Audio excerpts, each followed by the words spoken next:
Hi everyone, welcome back. I wanted to do a quick walkthrough of my planner setup for the month of January. We still have a few days left in December, but I'm pretty much ready to go for January, so I figured I'd show you where I am.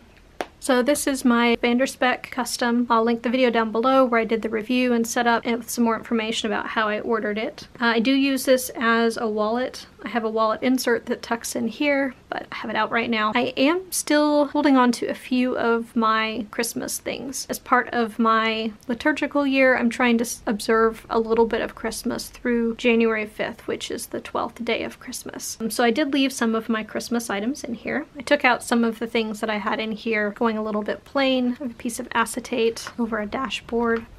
These dividers are technically Christmas, but they're a little bit generic enough where they don't scream Christmas. So this first section is my goal section. I have my vision board. In the last video I talked a little bit about how I set this up. I will link that down below as well. So my 2018 goals, and then I have 3 of them broken down a little bit further. So the result I'm looking for, why it's important, what my progress goals are, and then the actions and tasks I'm going to do to get there.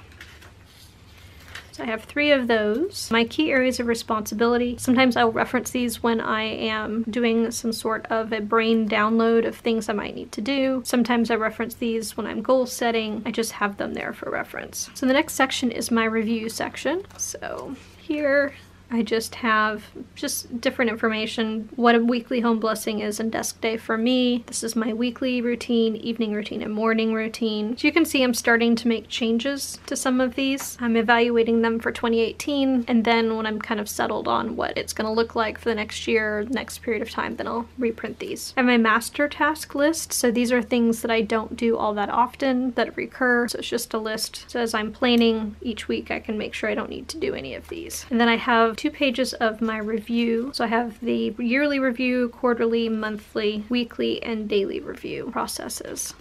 Those have not changed since any of my past setup videos. I have a note about how I reset at work. Sometimes this is important when I'm coming back from a trip and trying to get back into the swing of things. This kind of resets me back to 0, so I know what I'm doing and where I'm going. The next few pages are the zones. These are from the Fly Lady website. I just copied and pasted, took out the things that didn't apply. And then I have my calendar section. So 2017 holidays, these I think are available on So Much Crafting's Facebook page. I think the 2018s may be available. I actually ended up typing my own. So like I said, we're still in December, so I have my December monthly here. I'm just gonna skip through December because January I think is what you guys are interested in seeing. Spot for stickers, some post-it notes, things to write stuff down on. So I have my 2018 holidays. Again, I typed these up myself. I have a calendar where I'm tracking everybody's travel schedule, both myself and family members, trying to keep track of where everybody is. Now, if you've watched any of my previous videos, these pages are going to look a little bit different. I could only find Sunday Start from Annie Plans Printables on our website for 2018. I had printed off the academic year, but I really wanted to go all the way through. So I got these from Printable Pineapple. And I've decorated January a little bit, as you can see, just trying to make it pretty. These stickers I've actually made myself, the holiday ones, and I've written in what I have going on. All right, so if you watched a previous video, I was originally going to print these out on Tomoe River paper. What I ended up doing is just printing them on regular copy paper. The Tomoe River paper is expensive, and I created these inserts and merged them with the dates. And if I had messed these up and needed to reprint them, I didn't want to waste a bunch of paper. So I at least figured I would do January with just plain copy paper. I write in gel pen, and the midliners I use don't really, I mean, they shadow, but they don't bleed through all that much. So I figured it would be fine. So these are merged with an Excel spreadsheet into InDesign, which is how I got the dates and the weeks and the other information to print on these dailies. On the back side of the week page, I just have a blank grid, and then I have attached with the tape runner a tip-in that has grocery list on one side and the week's menu on the other. And then I have each day of the week. I have holidays here. I have the reading for the liturgical Bible study that I'm doing, and then I have the workout that I want to do. I put a little box down here at the bottom. This wasn't here before, as a place to write the meal that I am planning on having that day. So you can see these are kind of all the same. Usually what I'll do is write home here, work here, and then list tasks underneath. I'll quickly show you what that looks like. Basically just like this. Days that I'm home, I don't write work, and that gives me a little bit extra room. So this is an example of a weekday. So those are pretty consistent. That's just what they look like. And then previously, I actually had a tip in here for a weekly to-do list. I took that out because I wasn't using it. I kept forgetting about it, and I actually ended up with my to-dos back here. Similar to how I did my work to-do list, I did the same for my personal. So I will go through here and reference this, and if I'm working on any of these items, I'll bring them through and reference the page number and the item number. So like 1.27 would be clear dresser tops. So if that's on my to-do list and I'm bringing it forward, that's how I'll reference it here. So that's the other difference, is I removed that tip in. I wasn't using it, and I think at one point I hadn't printed enough and they kind of stopped appearing in December and I didn't need them. So I have these week tab numbers up at the top. It allows me to quickly flip to whatever week I'm looking for. It's 1 through 5. I think you might have seen back here, I actually have week 5 here because some months have 5 weeks, some don't. And then I usually just attach them. Like this one will, so I'll add that in here shortly. As soon as week 4 is done in December, which is where this other tab is here. All right, so the rest of what I have, is just the regular months. As you can see, because I only had been through June previously, July through December are actually fairly blank because I haven't gone through and written stuff in yet. I've mentioned before, each quarter is a different color so that at a glance I can kind of see what quarter I'm in and working on. The only thing I have not printed yet to put in here is the habit tracker for January. It just occurred to me that I haven't put that in. I do have a monthly index page here, so if anything important happens, I have a spot to write this down. Usually I get rid of the pages as soon as I'm done with them because I have enough room with the thinner pages to keep the entire year. I may go ahead and keep the months in so that way I have a reference for important things that happened during the month. All right, so that's my calendar section. At the end, I just have a page where I was keeping track of anything additional that was going on, and then I have a blank page for 2019. So as things come up that happened in 2019, I have a spot to write that down.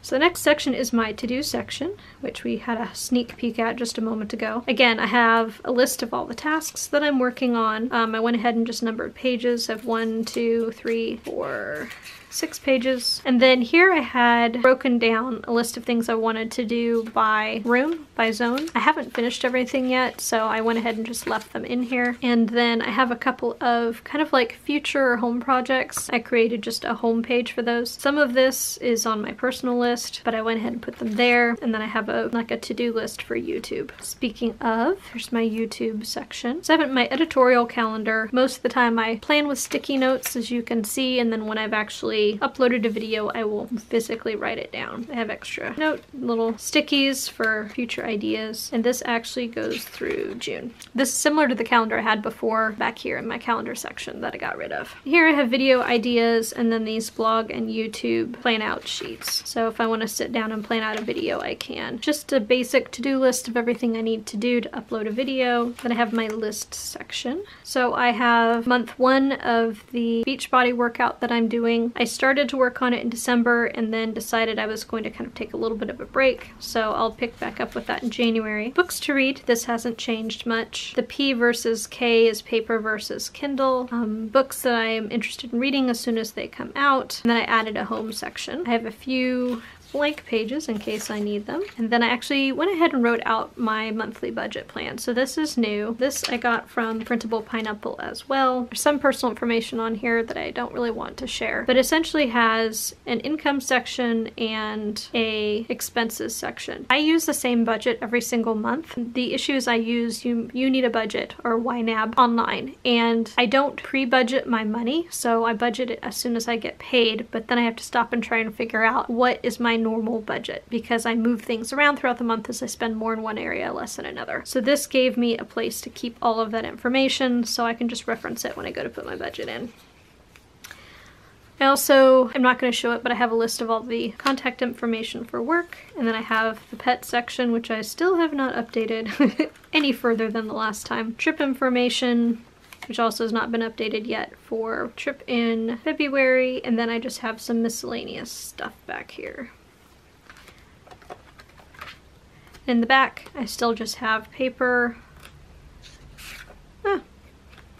The card with my values that I've been looking for a little while. Maybe I'll move that a little bit forward so I can find it. And then just a couple of decorative things in the back here that will probably get changed out here shortly. So this is what my planner setup looks like right now.